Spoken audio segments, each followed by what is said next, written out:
একটা লোক সবসময় বলতো আল্লাহ যা করেছে ভালোর জন্য করেছে। একটা লোক সবসময় বলতো আল্লাহ যা করেছে ভালোর জন্য করেছে। একটা সেনাপতি ছিলেন, তিনি একটা রাজা। রাজা বলল, এই সেনাপতি, আমি একটু কালকে শিকারে যাব। আমি কোথায় যাব? কোথায় যাব? শিকারে যাব। তোমার কাজ হবে তুমি একটু দেখো কোনো হিংস্র কোনো প্রাণী আছে কিনা। পরবর্তীতে রাজা শিকার, পরের দিন রাজা শিকারে গেল, একটা হিংস্র প্রাণী রাজার একটা আঙ্গুল খেয়ে ফেললো। রাজা তো খেপে গেল। এই সেনাপতি, তোমাকে বলেছিলাম দেখার জন্য কোনো হিংস্র প্রাণী আছে কিনা। তখন সেনাপতি বলছে, রাজা সাহেব, আল্লাহ যা করছে ভালোর জন্য করেছে। কি বলে আল্লাহ যা করছে ভালোর জন্য করেছে? এই রে জেলে বন্দি করো। পরে এর জেলে বন্দি করো। বলছে আল্লাহ যা করছে ভালোর জন্য করেছে। সে এখনো বলে আল্লাহ যা বলেছে ভালোর জন্য করেছে।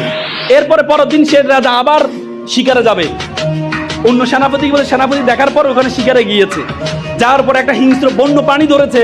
তারা একটা মানুষকে কি করবে? বলি দিবে। তো বলি দেওয়ার জন্য একটা পরিপূর্ণ মানুষ লাগবে। রাজাকে ধরছে, রাজার একটু সুটাম দেহ, একটু নাদুস নুদুস, তাকে ধরছে।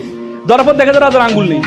ও না, এ তো আঙ্গুল নেই, এরে বলি দেওয়া যাবে না, এরে বলি দেওয়া যাবে না। পরবর্তী রাজাকে ছেড়ে দেয়। রাজা বলছে, আইরি আল্লাহ তো যা করেছে ভালোর জন্য করেছে। আল্লাহ যদি গতকাল আমার আঙ্গুলটা না নিত, আজকে তো আমার জীবনটাই চলে যেত। তো পরবর্তীতে ওই যে সেনাপতি তাকে বের করে দেয়। সেনাপতি, আচ্ছা মানলাম আল্লাহ যা করেছে ভালোর জন্য করেছে, আল্লাহ তোরে বন্দি করলো কেন? আল্লাহ তোরে জেলখানে রাখলো কেন?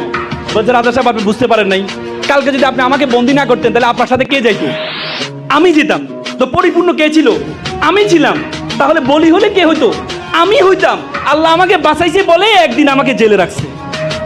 তার মানে আল্লাহ আমাদের সাথে আছে না?